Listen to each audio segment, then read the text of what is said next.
ഷിരൂരിൽ മണ്ണിടിച്ചിലിൽ അർജുന്റെ ലോറി മൺകൂനയ്ക്കുള്ളിൽ തന്നെയാണ് എങ്കിൽ അർജുൻ രക്ഷപ്പെടാനുള്ള സാധ്യത 99% ഉണ്ട് എന്ന് തന്നെയാണ് ഭാരത് ബെൻസിന്റെ ലോറികൾ വർഷങ്ങളായി ഓടിക്കുന്ന ഈ ഡ്രൈവർ ചേട്ടൻ നമ്മളോട് പറയുന്നത്. എന്തായിരുന്നു പേര്? എന്റെ പേര് അബ്ദുൾ ലത്തീഫ്. എത്ര നാളായി ഈ ഭാരത് ബെൻസിന്റെ ആയാലും അല്ലാത്ത ലോറികൾ ഓടിക്കുന്നു? മൊത്തത്തിൽ ഒരു 35 വർഷം. 35 വർഷം. ഈ ഭാരത് ബെൻസ് ഓടിച്ചു തുടങ്ങിയിട്ട് എത്ര വർഷമായി? ഒരു 4 വർഷത്തിനുള്ളിൽ. ഈ വണ്ടിയുടെ ഫെസിലിറ്റീസും ഇതിന്റെ സജ്ജീകരണങ്ങളും ഇപ്പോ അർജുന്റെ കാര്യമൊക്കെ അറിഞ്ഞു കാണുമല്ലോ, എന്താ ഒന്ന് പറഞ്ഞു തരാമോ? ഈ വണ്ടിയുടെ ഫെസിലിറ്റീസ് എന്ന് പറഞ്ഞു കഴിഞ്ഞാൽ ഓട്ടത്തില് റണ്ണിങ്ങിനൊക്കെ വളരെ സുരക്ഷിതത്വമാണ്. ഒരു അപകട മേഖലയിലൊക്കെ വന്നു കഴിഞ്ഞാൽ മറ്റ് നമ്മൾ നിർമ്മിക്കുന്ന വാഹനങ്ങൾ, ബോഡി പണിയുന്ന വാഹനങ്ങളെ അപേക്ഷിച്ച് അത്ര സുരക്ഷിതമായ ഒരു സംവിധാനം ഇല്ല ഇതിന്. പിന്നെ വെള്ളത്തിലേക്ക് ഇപ്പോൾ അർജുനെ സംബന്ധിച്ചിടത്തോളം വാഹനം വെള്ളത്തിലാണ് ഉള്ളത് എങ്കിൽ ഇതിൻ്റെ GPS സംവിധാനമാണ് ആദ്യമേ കട്ടാവും. പിന്നെ ഉള്ളത് മൊത്തത്തിലുള്ള എല്ലാ സംവിധാനങ്ങളും മറ്റേ എന്നാ അതിന് പറയണ നമ്മുടെ ഈ മൊബൈലല്ല, നമ്മൾ ഈ ആക്സിലേറ്ററിന് ഇതിനൊക്കെ വയ്ക്കുന്ന ഇതുണ്ടല്ലോ, എല്ലാം മറ്റേ സെൻസറാണ്. സെൻസർ, ഈ സെൻസർ സംവിധാനം മൊത്തം വെള്ളത്തിനകത്തേക്ക് പോയി കഴിഞ്ഞാൽ സെൻസർ സംവിധാനം എല്ലാം തകരാറിലാവും. ആ സംവിധാനത്തിൽ പിന്നെ ഇതിൻ്റെ ഒരു ഭാഗങ്ങളും വർക്ക് ചെയ്യാൻ സാധ്യതയില്ല. മൊബൈൽ സംവിധാനവും കിട്ടാൻ സാധ്യതയില്ല, അതും കട്ടായി പോകും. പിന്നെ ഇതിനകത്ത് പെട്ടെന്ന് തന്നെ ഇപ്പോൾ ഒരു വെള്ളത്തിലേക്ക് മുങ്ങി അങ്ങ് പോയി കഴിഞ്ഞാൽ ഉടനെ തന്നെ വെള്ളം കയറാനുള്ള സാധ്യത കുറച്ച് കുറവുണ്ട്. പക്ഷേ ദീർഘസമയം വെള്ളത്തിലാണെങ്കിൽ മൊത്തത്തിൽ വെള്ളം കയറും. കാരണം അതിനുള്ള സംവിധാനങ്ങളുണ്ട്. ഇപ്പോൾ ഒരു ഗിയർ ലിവറിൻ്റെ ബൂട്ടിനകത്തോടെ വെള്ളം കയറാം, മറ്റു പല ഭാഗങ്ങളിൽ കൂടെ ഉള്ളിലേക്ക് വെള്ളം കയറാനുള്ള സാധ്യതയുണ്ട്.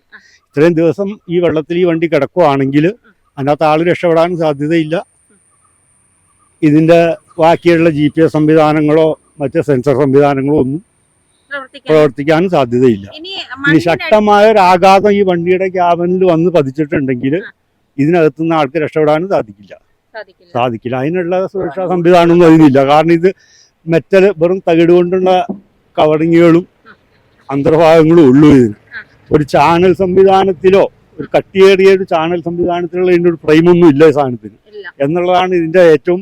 ഇത് മൊത്തത്തിൽ ഇതിൻ്റെ സംവിധാനം എന്ന് പറഞ്ഞാൽ ബോഡി വെയിറ്റ് കുറയ്ക്കുക എന്നുള്ള സംവിധാനത്തിൽ കൂടുതൽ ഭാഗങ്ങളും ഫൈബർ, ഇതൊക്കെ ഫൈബറാണ്. കൂടുതൽ ഫൈബർ സംവിധാനങ്ങളിലാണ് അതൊക്കെ ചെയ്തു വെച്ചിട്ടുള്ളത്. അപ്പോൾ ഇതിനകത്തൊക്കെ ഒരു മർദ്ദം വന്നു കഴിഞ്ഞാൽ ഇതൊക്കെ ഞെരിഞ്ഞു പോകും. ഈ പറയപ്പെടുന്ന ഈ സാധനങ്ങളെല്ലാം ഞെരിഞ്ഞു പോകും. ഇപ്പം മണ്ണിടിഞ്ഞ് വീണെടുത്ത് കിടക്കുന്ന വണ്ടിയുടെ മുകളിലേക്ക് മണ്ണ് കല്ലും കൂടെ കൂടി വന്ന് പതിച്ചിട്ടുണ്ടെങ്കിൽ ആ ക്യാബൻ പൂർണ്ണമായും തന്നെ തകരാനുള്ള സാധ്യത ഉള്ളൂ. അതിനകത്ത് ആ കുടുങ്ങിക്കഴിഞ്ഞാൽ പിന്നെ അതിനകത്തൊന്നും രക്ഷപ്പെട്ട് പുറത്തേക്ക് വരാനുള്ള സംവിധാനം ഇല്ല. ഓട്ടോമാറ്റിക് സംവിധാനങ്ങളൊന്നും ഇല്ല. കാരണം ഇപ്പോൾ ഓട്ടോമാറ്റിക് ഇത് ഡോർ ഇപ്പോൾ സെൻട്രൽ ലോക്ക് ഫുള്ള് ലോക്കാവുന്ന സംവിധാനമാണ് ഉള്ളെങ്കിൽ തന്നെ സെൻസറിലാണ് ഈ സാധനം വർക്ക് ചെയ്യുന്നത്. സെൻസർ കംപ്ലൈൻറ്റ് എന്തായാലും വരും. വന്നു കഴിഞ്ഞാൽ പിന്നെ മാത്രമല്ല മണ്ണിനടിയിൽ പെട്ട് കഴിഞ്ഞാൽ പിന്നെ ഡോറ് തുറക്കുന്ന സംവിധാനം നടപടിയല്ലല്ലോ. ഒരാൾക്ക് രക്ഷപ്പെടാൻ വെള്ളത്തിലേക്ക് പോയി കഴിഞ്ഞാൽ ഡോറ് തുറന്നിട്ട് അതിനകത്തുനിന്ന് ചാടി നീന്തി കറക്കി കയറാനും അങ്ങനെയുള്ള സംവിധാനങ്ങളൊക്കെ ഉണ്ടാവും. സംവിധാനങ്ങളുണ്ടാവും. പക്ഷേ ഇതിനകത്ത് ഇപ്പോൾ പോയി വെള്ളത്തിനുള്ളിൽ തന്നെ വീണിട്ട് ഈ വണ്ടിയുടെ മുകളിലേക്ക് വീണ്ടും മണ്ണുകൾ വന്ന് കൂടിയേക്കുവാണെങ്കിൽ ഡോർ തുറക്കാനോ ഡ്രൈവർക്ക് രക്ഷപ്പെടാനുള്ള സംവിധാനമൊന്നും ഇല്ല.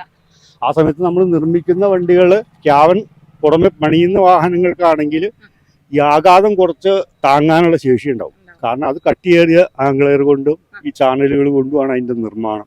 അപ്പം അതുകൊണ്ട് തന്നെ അത് ഷെയ്ക്കായി പോവോ ഒക്കെ ചെയ്യുന്നുള്ളൂ. ഇതിനെ സംബന്ധിച്ചോളം ചുരുണ്ടുകൂടി പോകും. ഈ മണ്ണിടിച്ചിലുണ്ടായ അന്ന് തന്നെ അല്ലെങ്കിൽ പിറ്റേ ദിവസം തന്നെ എന്തെങ്കിലും നടപടികൾ ഊർജിതമാക്കി രക്ഷപ്പെടാനുള്ള സാധ്യത ഉണ്ടായിരുന്നു.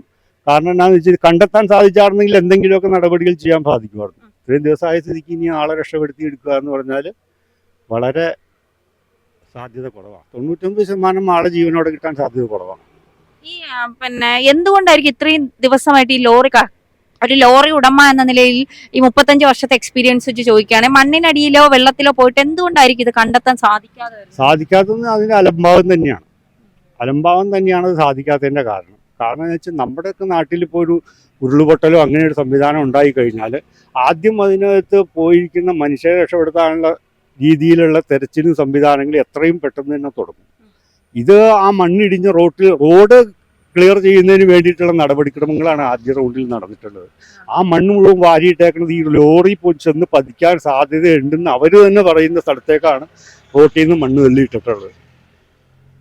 അതായത് ഇപ്പം ആ വാഹനം അവിടെ ആ ഇടിഞ്ഞതിന്റെ നേരെ ഓപ്പോസിറ്റ് സൈഡിലേക്കായിരിക്കുമല്ലോ ഏതായാലും ഒന്ന് വീണിട്ടുണ്ടാവുക. ആ ഉണ്ടാകാൻ സാധ്യതയുള്ള സ്ഥലത്തേക്കാണ് മണ്ണ് മുഴുവൻ വലിച്ച് റോട്ടിൽ നിന്ന് തള്ളിയിട്ടേക്കുന്നത്. ഇന്നിപ്പോ പുതിയ എക്സവേറ്റർ കൊണ്ടുവന്ന് തുടങ്ങിയിട്ടുണ്ട്. അപ്പൊ ആദ്യം ചെയ്യണത് ആ വാരിയിട്ട മണ്ണ് മാറ്റിക്കൊണ്ടിരിക്കുക. ഇനി അതിന്റെ കൈ നീളം ഉള്ളത് കൊണ്ട് പിന്നെ ആ കൈ അതിനകത്തേക്ക് പൂഴ്ത്തിയച്ച് വല്ല തപ്പിക്കൊണ്ടിരിക്കേണ്ട. ഞാൻ ഇപ്പൊ ടി വിയിൽ കണ്ടിട്ടാ വരുന്നത്. തപ്പിക്കൊണ്ടിരിക്കേണ്ട എന്തെങ്കിലും തടയോ കിട്ടുമോ എന്ന് അറിയാൻ വേണ്ടി പരിശോധന നടന്നുകൊണ്ടിരിക്കുന്നുണ്ട്. ഇനിയിപ്പോൾ ആ കിടക്കുന്ന മണ്ണ് ആ പുഴയുടെ നടുക്ക് കൂന കൂടി കിടക്കുന്ന മണ്ണ് അതൊക്കെ വല്ലതും തള്ളി മാറ്റിയതിന് ശേഷം ആ മണ്ണ് അവിടെ തങ്ങി അങ്ങനെ നിൽക്കുന്നതിൻ്റെ കാരണം തന്നെ എന്തോ തടസ്സം കൊണ്ടും അവിടെ മണ്ണ് മാറാതെ കിടക്കുന്ന. കാരണം അത്രയും ശക്തമായ ഒഴുക്കുള്ള ഒരു പുഴയിൽ ഒരിക്കലും മണ്ണങ്ങനെ കൂന കൂടി നിൽക്കത്തില്ല, ഒഴുകി പോണ മണ്ണ്. പക്ഷേ ഇതുവരെ ആ മണ്ണിന് ഒരു അനക്കവും സംഭവിച്ചിട്ടില്ല നടുക്കേണ്ട പൂനയിൽ. അതിൻ്റെ അടിയിൽ ഒന്നുകിൽ ഈ വാഹനം ഉണ്ടാകാം, ഒരു വാഹനമല്ലല്ലോ. ഇപ്പോൾ ബുള്ളറ്റ് ടാങ്കർ പോയി അതിൻ്റെ ടാങ്കർ 7 കിലോമീറ്റർ അപ്പുറത്തുനിന്ന് ഓപ്പോസിറ്റ് സൈഡിലാണ് വലിച്ചേറ്റി വെച്ചേക്കണം. അതിൻ്റെ ബാക്കി ക്യാബിൻ ഭാഗങ്ങളൊന്നും ലഭിച്ചിട്ടില്ല, വേറെ ഒന്നും തന്നെ ലഭിച്ചിട്ടില്ല. ഇനി ഇപ്പം തന്നെ ഇവർ പരിശോധിക്കുന്നിടത്ത് മെറ്റൽ സാന്നിധ്യം ഉണ്ടെന്ന് പറയണേ. അതിപ്പോൾ അവിടെയുള്ള പാറയിലും മണ്ണിലും ഒക്കെ മെറ്റൽ സാന്നിധ്യമുള്ള മണ്ണാണ്, പാറയാണെന്നൊക്കെയാണ് പറയുന്നത്. ഒരു കനപ്പെട്ട ഒരു പാറയാണ് ഇപ്പോൾ അവിടെ കിടക്കണം. അതിൻ്റെ സിഗ്നലാണോ കിട്ടിയേക്കണമെന്ന് അറിയില്ലല്ലോ. അതിന് തെരഞ്ഞു പിടിച്ച് വരണം. അത് മാത്രമല്ല ഈ വാഹനത്തിനകത്ത് ഏതാണ്ട് 40 ടൺ മരമുണ്ടെന്ന് പറയുന്നുണ്ട്. ആ വാഹനത്തിനകത്ത് എത്രയേറെ സമ്മർദ്ദം ചെല്ലുമ്പോൾ തീർച്ചയായിട്ടും ആ വാഹനത്തിലിരിക്കുന്ന മരം കെട്ടുപൊട്ടി താഴേക്ക് പതിക്കാനുള്ള സാധ്യതയുണ്ട്. ആ വെള്ളത്തിലാ വീണ് കിടക്കണമെങ്കിൽ അത് പുഴയിലൂടെ ഒഴുകി വരണം. പക്ഷെ അതൊന്നും സംഭവിക്കാത്ത സ്ഥിതിക്ക് വണ്ടി നിരക്കിക്കൊണ്ട് ചാടി അതിൻ്റെ മുകളിലേക്ക് മറ്റേ മണ്ണും ചാടിയിട്ടുണ്ട്. ആ കയറ് പൊട്ടാനോ ആ ലോഡ് ലൂസാകാനോ ഒന്നും സാധിച്ചിട്ടില്ല.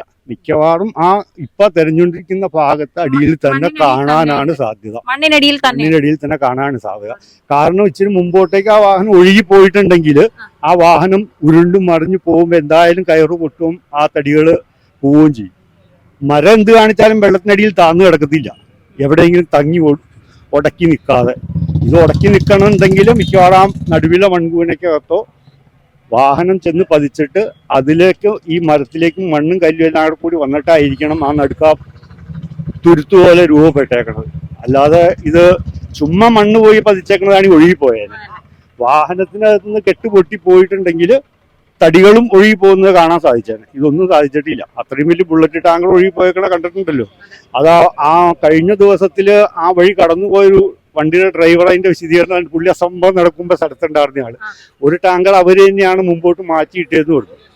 പിന്നെ ഒരു ടാങ്കറിന്റെ മുകളിലേക്കാണ് ഈ മണ്ണ് പതിച്ചേക്കണെന്ന്. ആ ടാങ്കർ പുഴയിലേക്ക് പോയി ചെന്ന് ചാടി ഭയങ്കരമായ ശബ്ദത്തോടു കൂടി വെള്ളം അടിച്ച് കയറി എന്നൊക്കെ അതൊക്കെ അവർ കണ്ടിട്ട് നിൽക്കുന്ന ആളുകളാ പറയുന്നത്. അപ്പോൾ ഈ വാഹനം ഒഴുകി പോണതൊന്നും ഇവർ കണ്ടിട്ടില്ല. മിക്കവാറും അവരെ പരിശോധിച്ചുകൊണ്ടിരിക്കുന്ന ആ പുഴയുടെ തീരത്തോട് ചേർന്ന ഇപ്പൊ പരിശോധിക്കുന്ന സ്ഥലത്ത് കാണാനാണ് സാധ്യത. അവിടെ ഇല്ലെങ്കിൽ ആ നടുക്ക കൂന കൂടിയിരിക്കുന്ന സ്ഥാനത്ത് ആ വാഹനം കാണാൻ സാധ്യതയുണ്ട്. ഒഴുകിപ്പോകാനുള്ള സാധ്യത വളരെ കുറവാണ്. എന്തായാലും മൺകൂനയിലുള്ളിൽ തന്നെ അർജുൻ ഉണ്ടാകുമെന്ന് തന്നെയാണ് 35 വർഷം ഈ ഡ്രൈവിംഗിൽ ലോറി ഓടിക്കുന്നതിൽ എക്സ്പീരിയൻസ് ഉള്ള ഈ ചേട്ടൻ പറയുന്നത്. എന്തായാലും ഇപ്പോ പരിശോധനകളൊക്കെ ആരംഭിച്ചിട്ടുണ്ട്. അതിനുള്ളിൽ നിന്ന് തന്നെ അർജുനെ കിട്ടും എന്ന് നമുക്ക് പ്രതീക്ഷിക്കാം. ക്യാമറാമാൻ രാജീവ് ആയാപ്രമിനോടൊപ്പം മലയാളി വാർത്തയ്ക്ക് വേണ്ടി ധന്യാശേഖരൻ.